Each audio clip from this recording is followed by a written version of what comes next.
So today we are going to discuss about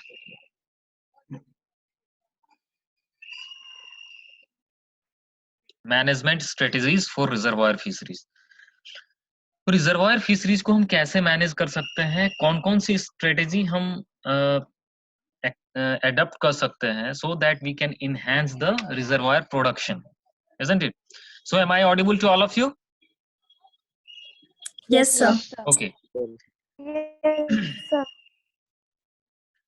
So the first thing that we come to know, we will learn that why the management strategies should be adopted for the enhancement of reservoir production.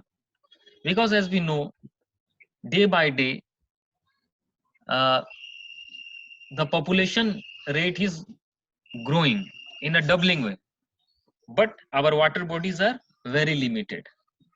To meet this demand, to meet this gap between the increased demand for fish and apparent limited growth for natural production, as well as the population increase in population, so there are various kinds of form of culture fisheries. Probably you have learned about pen culture, cage culture, that raceways, and semi-intensive, intensive, and whatever. So basically what does it include? This includes the enhancement of natural production. जैसे कि reservoir fisheries जो होती हैं वो बड़े हम लोग reservoir में करते हैं और एक सर्टेन पार्ट में करते हैं। तो अब चूंकि हम लोग बहुत पहले से इन चीजों के बारे में डिस्कस कर चुके हैं कि जो production potential, the production potential is much more higher than that of current production trend, isn't it? तो हम क्या कर सकते हैं इस नेचुरल बॉडीज में, वेयर मैनेजमेंट जो मैनेजमेंट है, this is very typical, isn't it, and critical as well. तो इनको मैनेज करना, इनका प्रबंधन करना वो बहुत ही मुश्किल है, बहुत टफ टास्क है। So how, what can we do? So we can enhance our natural production. Natural production कहने का मतलब यदि हम नेचुरल प्रोडक्टिविटी बढ़ाते हैं तो हमारी जो सेकेंडरी प्रोडक्टिविटी है वो ऑटोमेटिकली इंक्रीज हो जाएगी। सो बेसिकली हम लोगों ने ये भी जाना अभी तक कि रिजर्वायर जो है वो क्या है, अ large man made ecosystem, isn't it? Large man made ecosystem, and there is one special characteristics that is associated with this reservoir are the coexistence of fluviatile as well as lacustrine ecosystem. Means कि ये reservoir के साथ जो सबसे common feature और special feature जुड़ा क्या होता है कि ये एक ही समय में दो तरह के कैरेक्टरिस्टिक्स शो करते हैं, एक तो फ्लोइंग और दूसरा स्टेगनेंट वाटर बॉडीज। यानी कि जो डैम बनेगा, अपर जो लेयर होगा हो सकता है वो फ्लोइंग हो और नीचे के लेयर जो है वो स्टेगनेंट, इजंट इट? तो इसीलिए जो रिजर्वायर है इनके बारे में कहा गया the reservoir a large man made ecosystem and coexistence of fluviatile as well as lacustrine ecosystem coexists, isn't it? Then the average fish productivity of reservoir in India is nearly 30 kg per hectare, which is not sufficient to enough the match the ever doubling rate of population. जिस तरीके से population हमारा increase कर रहा है, ठीक है, हर एक मिनट पे, जहां पर हम देख रहे हैं कि जो लॉगरिथमिक वे में हमारा जो पॉपुलेशन इंक्रीज होता चला जा रहा है, उस हिसाब से जो हमारा प्रोडक्शन पोटेंशियल है, इवन की पोटेंशियल होने के बावजूद भी जो हमारा प्रोडक्शन है वो करंट प्रोडक्शन उतना नहीं आ पा रहा है।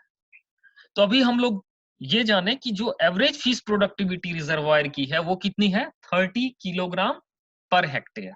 शायद आप लोगों को हमने बताया भी है कि कितनी प्रोडक्टिविटी, जो पोटेंशियल प्रोडक्शन है वो लार्ज रिजर्वायर का कितना है, स्मॉल रिजर्वायर का कितना है, या फिर मीडियम रिजर्वायर का कितना है।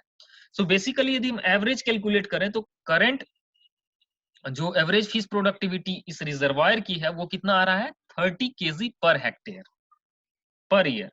लेकिन इन केस इनका पोटेंशियल प्रोडक्शन एवरेज यदि देखा जाए तो 250 केजी पर हेक्टेयर पर ईयर होता है in case of specially Indian reservoirs. तो अब सोच लीजिए कि हम लोग कितने अभी भी बैक स्टेप यानी कितने पीछे हैं। तो सबसे पहले ये देखें कि हम लोगों ने देखा था कि टाइप्स ऑफ रिजर्वायर्स जो होते हैं, रिजर्वायर रिसोर्सेस ऑफ इंडिया, कितने नंबर्स हैं, और स्मॉल रिजर्वायर जो है वो 19,134 और इनका जो एरिया है वो 14,85,557 हेक्टेयर है।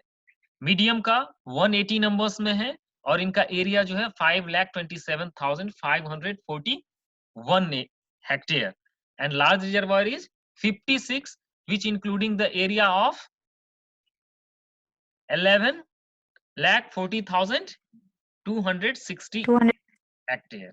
Okay, so average fish yield यदि देखा जाए इन इंडियन रिजर्वायर से तो स्मॉल में जो एवरेज फिश यील्ड पर केजी पर हेक्टेयर पर ईयर होता है वो कितना है? स्मॉल से 174, देन मीडियम से 94, लार्ज से 33। डिफरेंट अभी टाइम के साथ साथ हम लोग यदि आप लोग यदि पुराने पीपीटीज पावर पॉइंट प्रेजेंटेशन को देखे होंगे तो उसमें थोड़ा एक डिफरेंस है। तो ये क्या होता है, जैसे जैसे हमारा अपडेटेड इंफॉर्मेशन होता है, कहीं पे कोई सर्वे या कोई इस तरह के जो फिश प्रोडक्शन है वो आता है तो हम आपको अपडेट करवाते रहते हैं, ठीक है।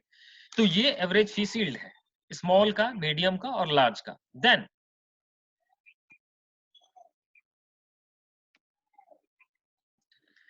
any fisheries enhancement activity in reservoir should be based on morpho-edaphic factors of reservoir. Probably we have discussed it that there are कौन कौन से फैक्टर्स होते हैं, कोई डिस्कस करेगा इसमें? The first class, I think first 2 or 3 classes we have completely dedicated to this reservoir fisheries, in which we have discussed about all those factors, the edaphic factors, the morphological factors, Sir, shoreline index, okay। तो ये सब सारी चीजों के बारे में हम shoreline, ये एक मॉर्फो इडेफिक shoreline जो है वो इडेफिक है या मॉर्फो इडेफिक इंडेक्स में आता है, ठीक है। Then sir climatic, okay, climatic factors was other one. तो इस तरीके से हम क्या कर सकते हैं, कहाँ मैनिपुलेट कर सकते हैं? जब हम फिशरीज इनहांसमेंट करते हैं, any fisheries enhancement activity in reservoir should be based on morphoedaphic factors of the reservoir. So among these 3 factors, if we check, we can enhance we can manipulate some factors like the morpho-edaphic factors. So there are many reservoir in India extending over an area of 3 million hectare. जो हम लोगों ने देखा कि जो total reservoir का area है वो 3 मिलियन हेक्टेयर या 3.15 मिलियन हेक्टेयर देखा जाता है। हालांकि इसकी जो कंप्लीट डाटा है वो कहीं भी अवेलेबल नहीं है, लेकिन जो आपके हैंडबुक में है, जो आपके अदर सोर्सेस बोल रहे हैं, हम लोग उसी को फॉलो अप कर रहे हैं। ये FAO और ऑर्गेनाइजेशन का दिया हुआ डाटा है तो हम लोग इसी को फॉलो अप करते हैं, ठीक है।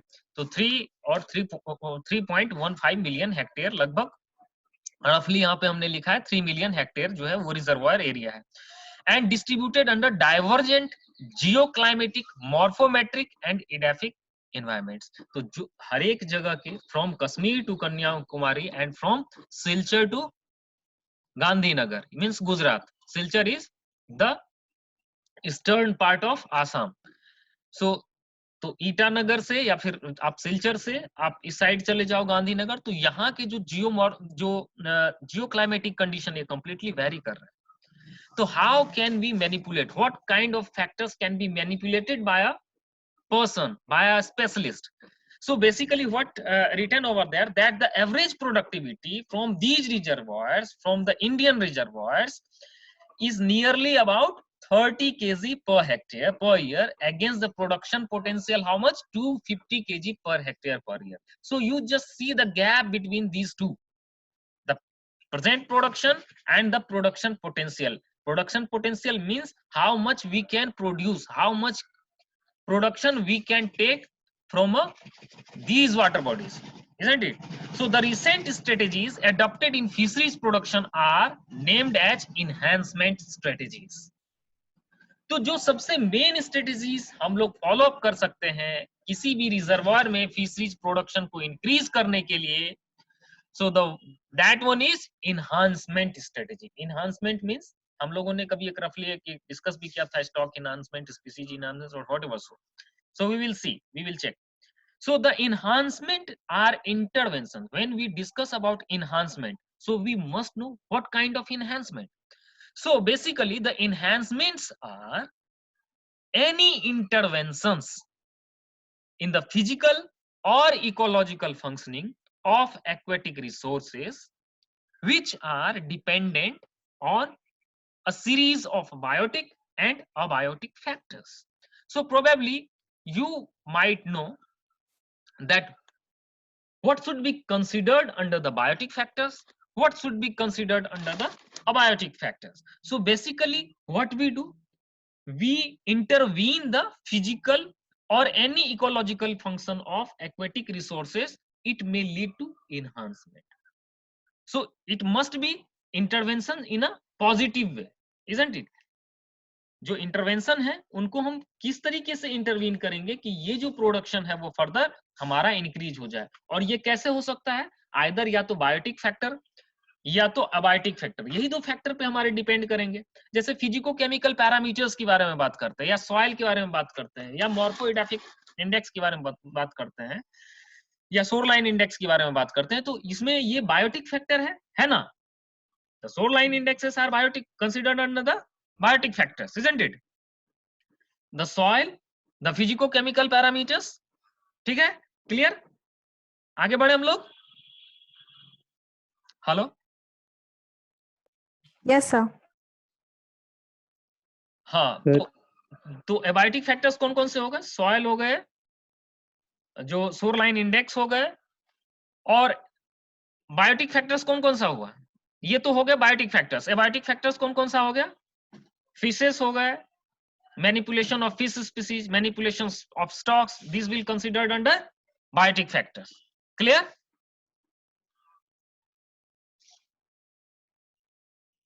चलें आगे बढ़े, इसमें कोई डाउट है अभी तक?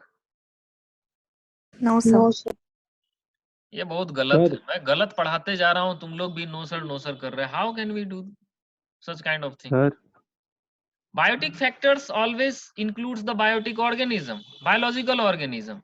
Fishes will considered under the biotic. Phytoplanktons, zooplanktons, these will come under the biotic organism.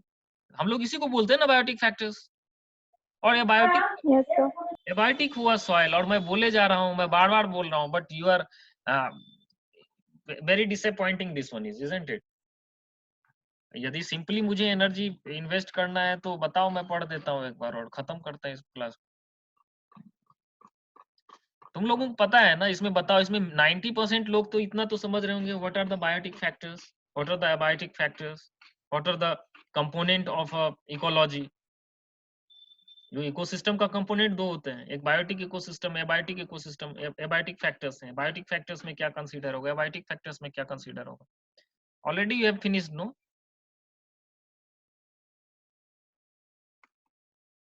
So please take care. हाँ,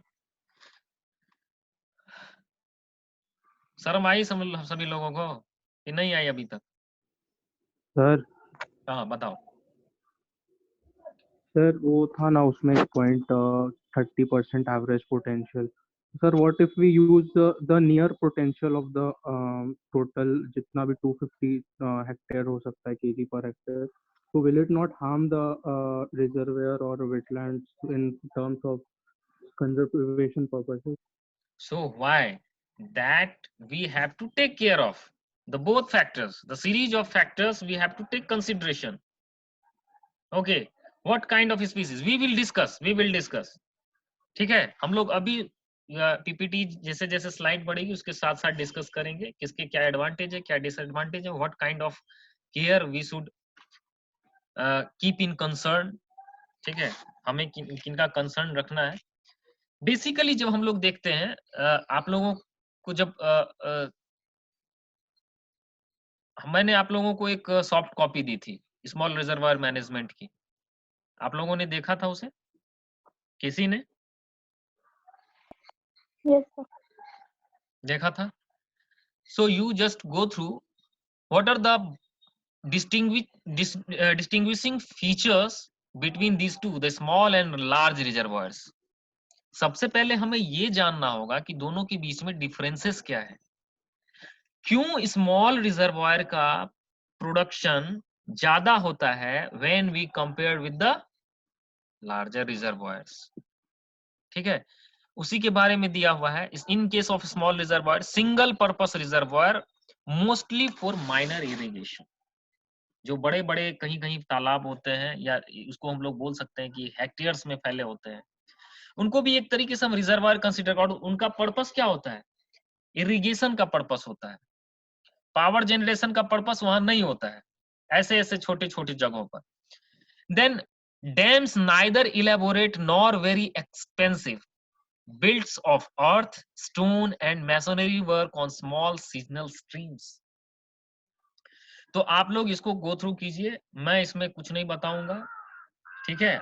आप लोगों को मटेरियल दिया हुआ है, ये ऑलरेडी जो हमारा क्लास था रिजर्वायर फिशरीज, उसमें हम लोगों ने जब स्मॉल मीडियम लार्ज रिजर्वायर के जो क्लासिफिकेशन थे उसमें डिफाइन है, हमने आपको स्टडी मटेरियल भी भेजा है, प्लीज गो थ्रू इट, क्योंकि इसमें टाइम देने से अभी फायदा नहीं है, हमारा जो पॉइंट है फोकस करने का उसको जानना जरूरी है। मैं जस्ट ब्रश अप करने के लिए कि जो डिस्टिंग्विशिंग फीचर्स हैं स्मॉल और लार्ज रिजर्वायर्स के, वो क्या क्या है। जब लार्ज रिजर्वायर्स होंगे तो उनका पर्पस भी मल्टीपल होगा, जब मल्टीपल होगा, जैसे फ्लड कंट्रोल है, हाइड्रो इलेक्ट्रिक पावर जनरेशन है, लार्ज स्केल में इरिगेशन होना है, या म्यूनिसिपैलिटी से जो वाटर प्रोवाइड करवाते हैं, domestic water, domestic drinking water जो हम लोग प्रोवाइड करते हैं म्यूनिसिपैलिटीज, उनका यूज हो सकता है। So basically it depends and how much area we can do under pisciculture, how much area we can consider under pisciculture, we have to check. Then again, how can we manage all those biotic and abiotic factors, how can we manipulate all these different things, we have to go through. तो ये basically हमारा different है। यदि आपके जैसे traffic depression phase है, अब आप ये बताइए, जैसे हम लोगों ने 3 फेज पढ़ा था, किसी को याद है? What are the 3 phases that a reservoir going through their life? अपने लाइफ टाइम में एक रिजर्वायर 3 फेजेस से जाता है, कौन कौन से होते हैं, कोई बता सकता है? एनीवन? ट्रॉफिक डिप्रेशन फेज कौन से फेज में आता है, बताओ। 3 फेजेस बताए थे हमने, traffic depression phase, Yes, sir. Initial initial fertility phase, sir, और final fertility phase, और sir एक ट्रॉफिक डिप्रेशन, yes. ठीक है। Initial fertility, then trophic depression, then final fertility. Clear? ये सब चीजें याद रहनी चाहिए और यही सब आपके क्वेश्चंस में आएंगे, तो फिर उस समय सोचने लग जाना, ठीक है। चलिए हम आगे बढ़ते हैं। ये पावर पॉइंट आपके साइट पे पड़ी होगी, आप लोगों को पिछला वाला मिला था पेन कल्चर का साइट पे? No, sir. आपके साइट पे है शायद, ऑलरेडी आई सेंट इट, ठीक है। तो आप लोग नहीं है उस पे? नो सर, हम aquaculture in wetland and reservoir में तो नहीं दिखा सर हमको। 1 minute.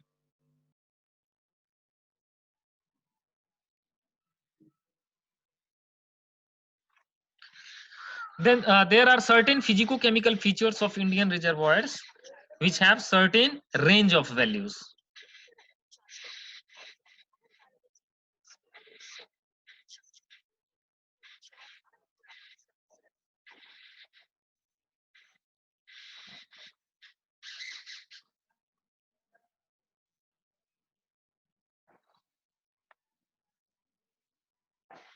हेलो, ओके, मैं आज उनको रिमाइंड करता हूँ।